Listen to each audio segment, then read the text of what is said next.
delivery driver for curries, spooning korma through people's letterboxes. And as such, I'm very familiar with the Welsh section of the M4. Let me tell you more about that in the form of a song. 1, 2.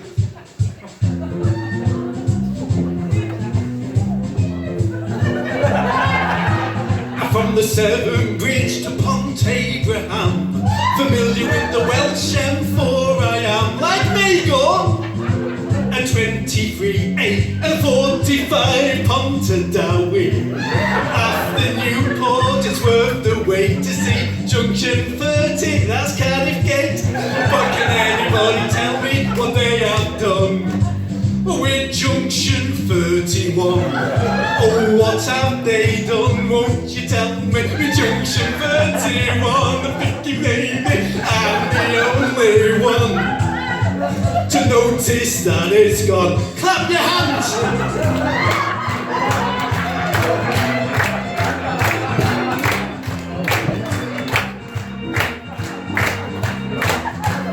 Stop clapping your hands! When you got to 32, that's Corriton. Had you noticed 31 had gone? There's no reason for you to care. You didn't miss it, it wasn't there. If you got friends coming from far away, there's a little game that you can play. Cause a little panic just for fun by telling them they need to leave at 31. Oh, what have they done? Oh, you tell me. Junction 31, I'm the only one to notice that it's gone. Join in! Oh, what have they done? Won't you tell me? Junction 31, I'm the only one to notice that it's gone. Thank you.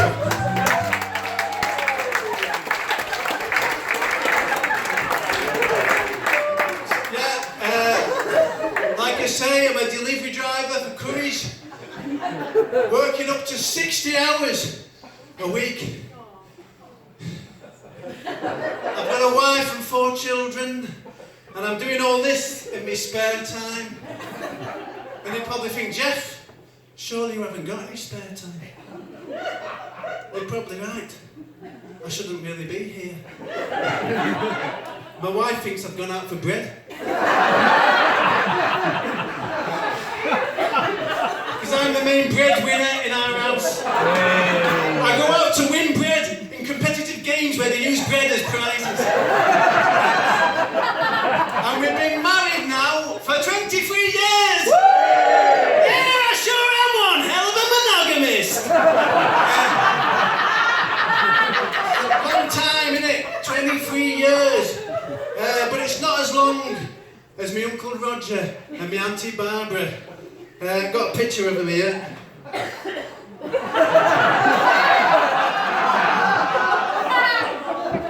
That's my Uncle Roger, the twat. That's my Auntie Barbara. That's Barbara's sister, Peggy, who was a tour manager for Black Sabbath in the 1970s. Anyway, this next song is about them. And for this song, I will be playing the part of Roger. You collectively, as an audience, will be playing the part of Barbara. Don't worry. You don't have to do anything, you just have to imagine what it feels like to be a post-menopausal woman, trapped in a loveless marriage. Granted, that's easier for some of you than others, but let's see how we get on.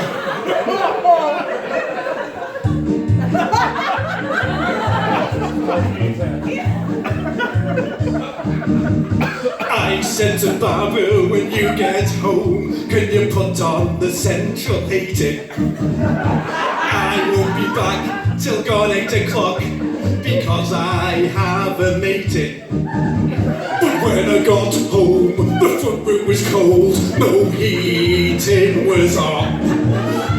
I took off me coat to give Barbara a row, but Barbara was gone.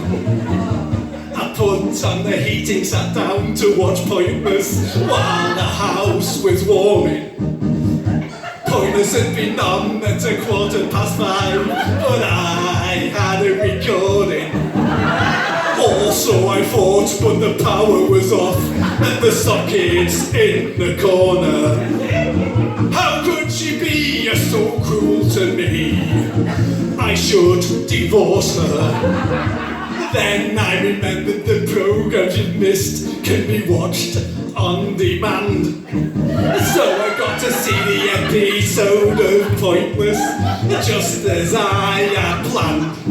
But I only got to watch my favourite show until the head-to-head. It was then I remembered that I lived alone and that Barbara was dead.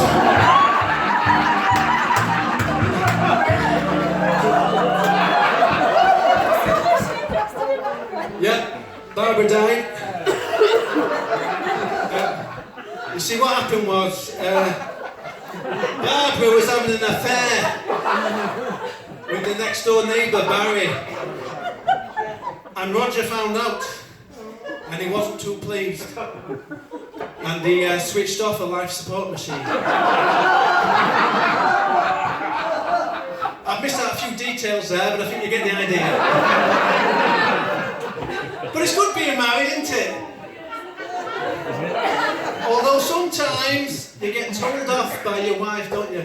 Any married men in? Yeah, you get told off by your wife. Sometimes, like I said, sometimes you get told off by your wife. I got told off by my wife once for popping a bag of Watsits.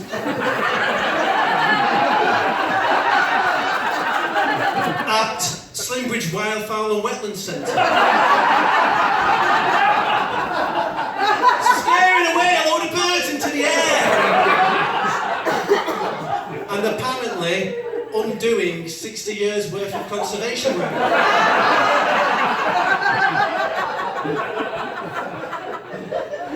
But it's not true.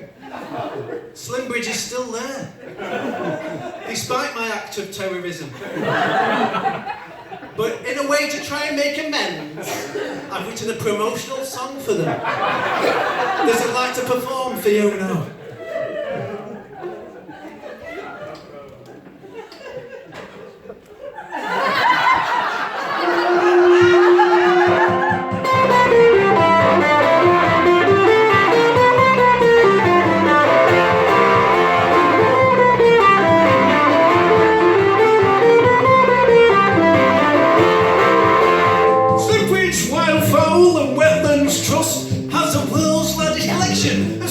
Geese and ducks, there's plenty there for a family to do, like Weatherbill Land, spotted birds and paddling a canoe.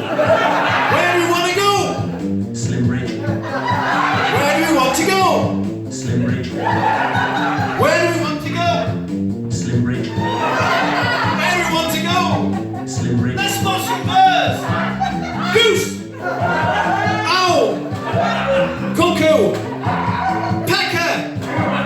Gannet! Gull! Crow! Duck!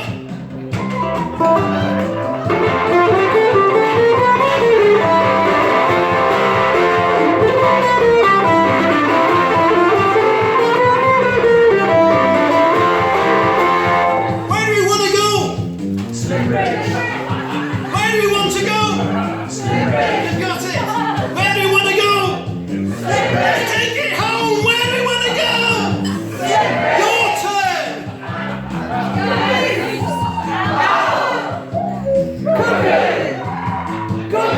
Oh shit! Crow! Duck! That's the kind of fun you can have at Slimbridge!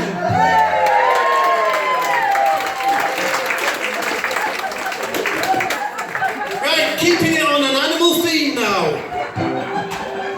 Have you ever ridden a horse horse. Have you ever had a divorce? It's time to ask inappropriate and equestrian questions to a member of the audience. Right, we need quick one-word answers because we haven't got much time. Hello, sir. What is your name? Simon. Simon, have you ever ridden a horse? Yes. Simon, have you ever had a divorce? Yes.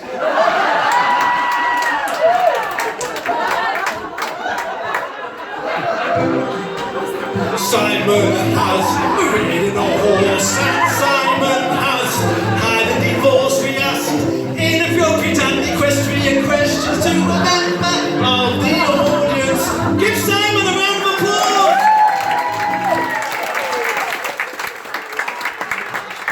Now, I mentioned earlier on that I'm a married man. But before I met my wife, I had a girlfriend who lived in Bradford, which was 30 miles away from where I lived in Glossop. And it came to the point in the relationship where I wanted to split up with her. But I was a very timid young man. I wasn't the vision of confidence that you see before you today. No. So I didn't know how to go about splitting up with her. And it was in the days before the internet. It was even in the days before mobile phones. So I couldn't just text her. So what I did was, I just never went back to Bradford. And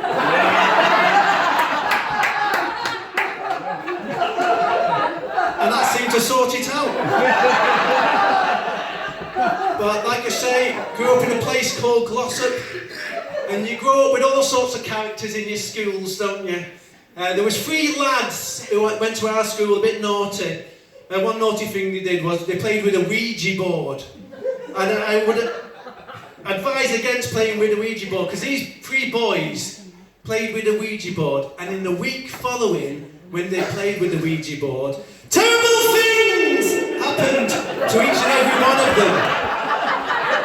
Let me tell you, the first boy was in maths class, and he got a paper cut. The second boy was in science class, and he stubbed his toe on one of those big science tables. And the third boy hung himself in the gymnasium.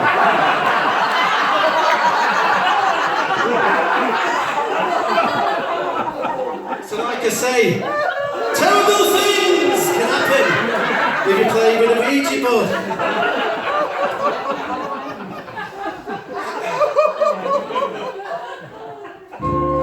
Now, bringing it back to the present day, it was around 2015 when I was holidaying with my family in Exeter. And it's good when you're in another town, isn't it? To check out the high street, see what shops have got, and see how it compares to your one back home. I do that. And we had a lovely morning. We found this little shop called the Card Factory. And there was another one called Lloyd's Pharmacy.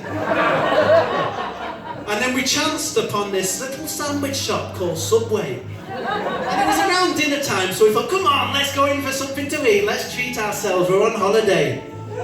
So we go into Subway, and it turns out my wife had been in Subway before. So I says to her, when were you last in Exeter? She says, no, they have them all over the place. So, anyway, she let me go up and order without any hint of the ordeal I was about to face. So I joined her back in the queue, and I glance over at the counter, and there's a woman stood there holding a bread knife, very confidently.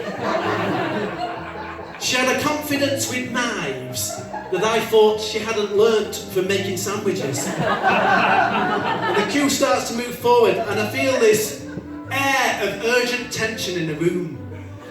And I had this growing sense of foreboding as I began to realise that for me to participate in their order process, I needed to have an intimate knowledge of their complex menu. This was something I didn't have. So I left the establishment with a deep sorrow in my heart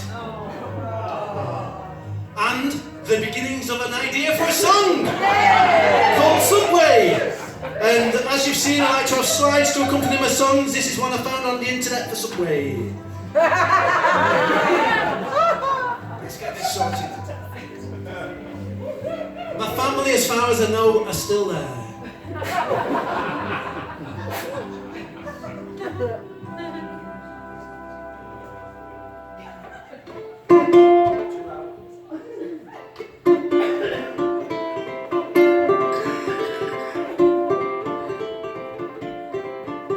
Subway, don't go to Subway. Interviewed for your food, 20 questions before you chew at Subway. Subway, don't go to Subway. They spread across the nation with their food interrogation at Subway. So I ordered a meatball sandwich, and then it all started. What kind of bread do you want? I want white. But as she pointed to the board, I realised that answer wasn't quite right. 'Cause they've got 6-inch foot long honey nut hearted Italian urban cheese over wheat bread. I feel so humiliated now, oh I wish I was dead. At Subway, she said, do you want it hot? Why not? Oh, would you like some cheese? Yes, please. There's a good chip shop around the corner, but I'm stuck in this sandwich order now. They didn't tell me that once you've joined this queue of shame, then you must play this sandwich game for life. Stuck inside this living hell, your soul you have been forced to send to Subway.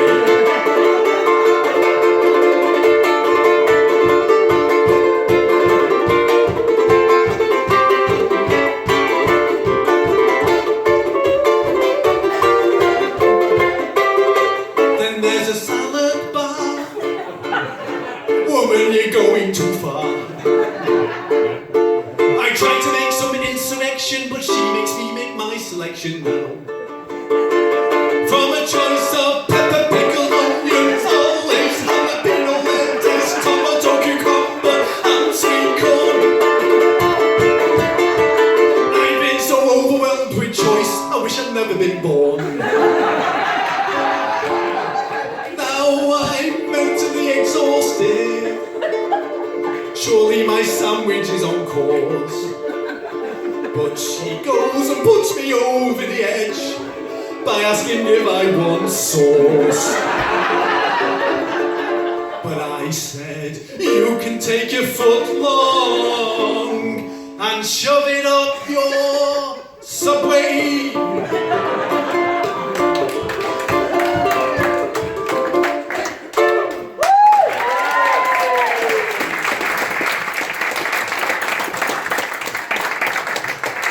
Now, let's, oh, it's reverb still on, isn't it? Let's have a chat with you here. What's your name? Marianne. Where do you do your weekly shop, Marianne? Asda, is that at Bedminster?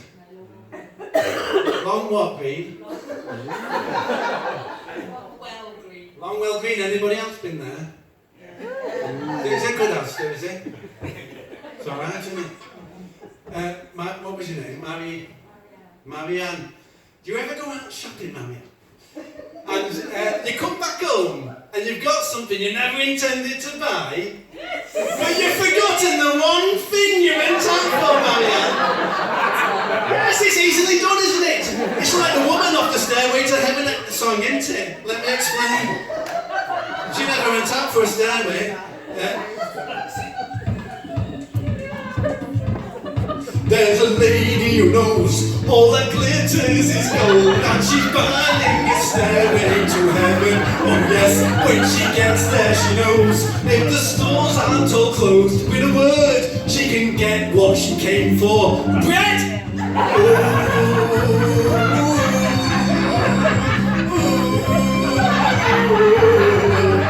And she's buying a stairway to heaven and bread.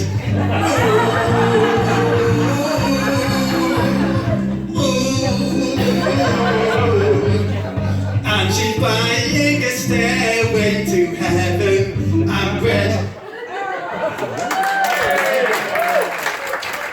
Now, you may not be aware, or you probably are aware, that it's illegal to be found drunk in charge of a motor vehicle. But it is also ill-advised to be drunk in charge of other things too.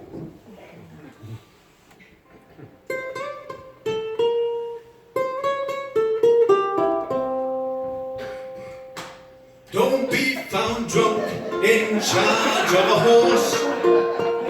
Don't be found drunk on a golf course. Don't be found drunk using a computer. Don't be found drunk on a mobility scooter.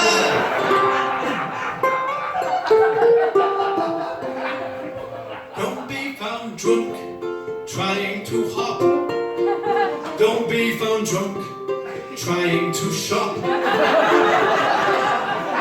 Don't be found drunk in charge of turf. Don't be found drunk in charge of surf.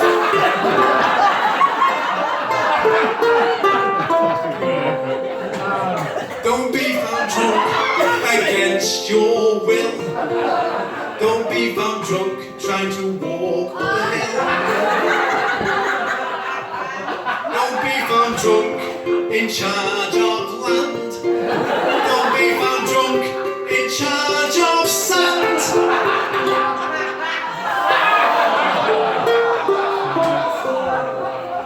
Don't be found drunk trying to queue. Don't be found drunk trying to go to the loo. Don't be found drunk on a washing line. Don't be found drunk at Christmas time.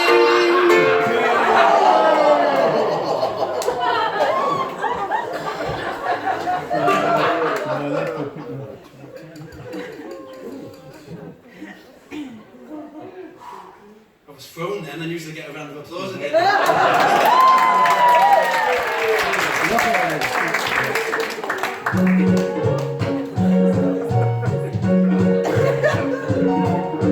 Don't sit there, June, don't sit there. The paint is still wet on that chair.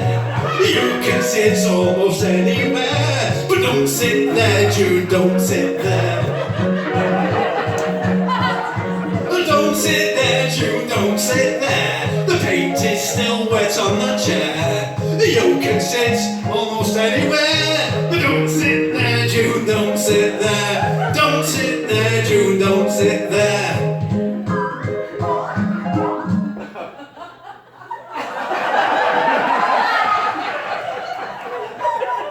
That song was called Don't Sit There, June.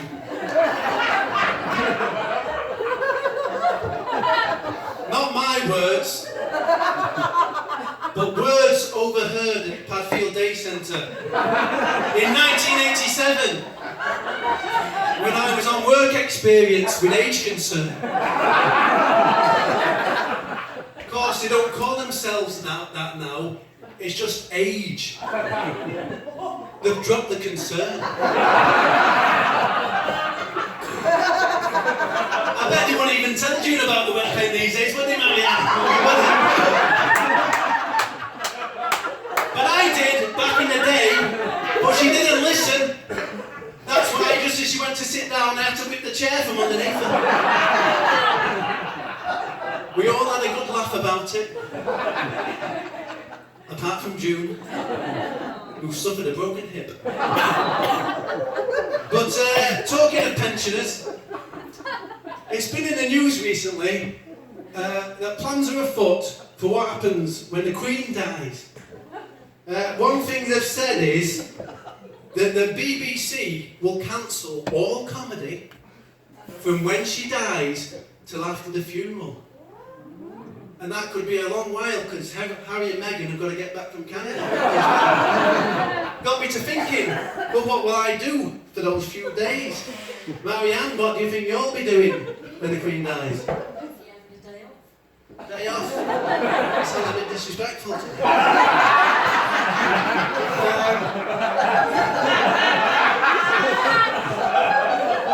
Let me tell you what I'll be doing.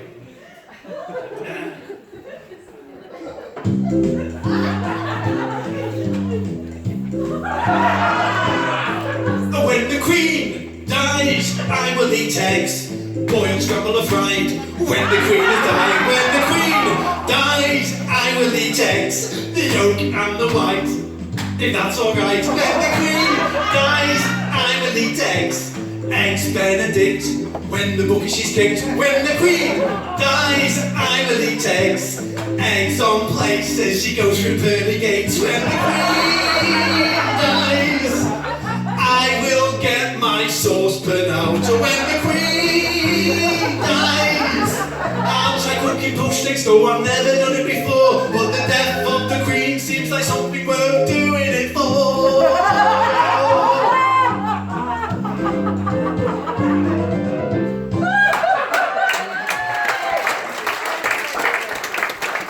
Now you may think, well, Jeff, when she does die, that's going to be one less song you can do in your set. Au contraire! Because I have slides lined up for all future monarchs. When the King dies, I will eat eggs, boiled, scrambled or fried. When the King has died, when the King dies, I will eat eggs, eggs Benedict, when the bucket is kicked. When the King dies, I will eat eggs, eggs on plates as he goes through the pearly gates.